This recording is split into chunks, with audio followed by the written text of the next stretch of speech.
Big prize money 1.5 লক্ষ টাকার prize money.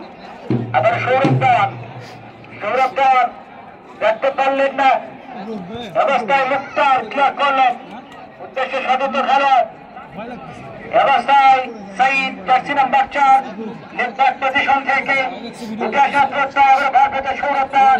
আবার সেই স্বাধীন চট্টগ্রাম আগুনে খেলোয়াড় নওগাঁ সদরের যুবরাজ দেখতে পারলেন না, ঢুকে পড়ে প্রস্তাব জার্সি নাম্বার 4 সাইদ ফুটবলারকে ইব্রাহিম মাইক্রোফোন আবার আমাদের দ্বারা বিন্দু ইসলাম রনিকে এত টাইম খেলা অভ্যাস নাই করেছে খেলা, অর্থাৎ 10-20 মিনিট যুক্ত করা হয়েছে। আমরা অতিরিক্ত সময়ের ফাঁকটাকে অবস্থান করছি। বাংলাদেশ যদি অবশ্য আক্রমণ করার একটা চিন্তাধারা ছিল, তবে সফল হতে পারেনি। রক্ষণ ভাগ থেকে রেমন হোসেন তিনি ক্লিয়ার করেছেন, মধ্যমাঠে বল শাফি, তাই অবশ্য হ্যান্ডবলের সঙ্গে ফাউল হয়, বেশি কাছে ধরা যায় না, বুঝিস নি।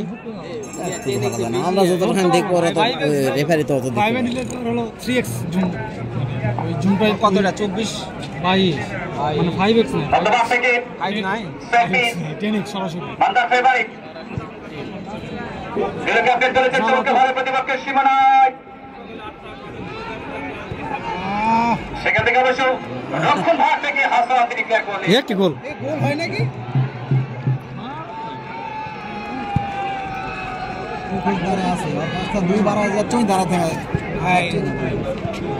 এক্সট্রা টাইমে তো মান্দায় জোর দিলে বেশি খেলা লাই ফাইনালে আমরা গবেষণা করছি মান্দায় দুর্বল হয়ে যাবে না না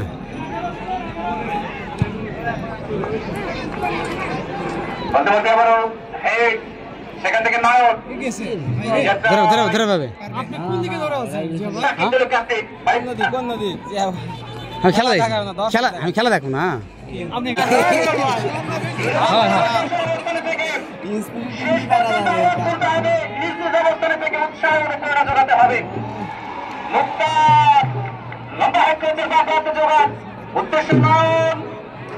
সেখান থেকে অবশ্য আবার সাইদের হেড আবেদের সাব্বির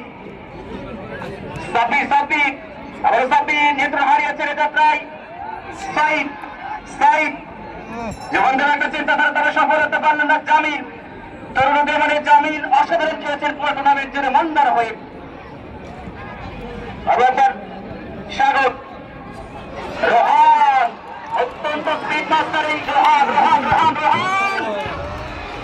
একটু রোহানের কথা বলতে হয়। এই বয়সে ঢাকার মাঠে ওয়ান্ডার ক্লাবের হয়ে সিটি ক্লাবের হয়ে বিসিএল মাঠিয়েছেন এনামুল হকের হাতে করা এই শিষ্য।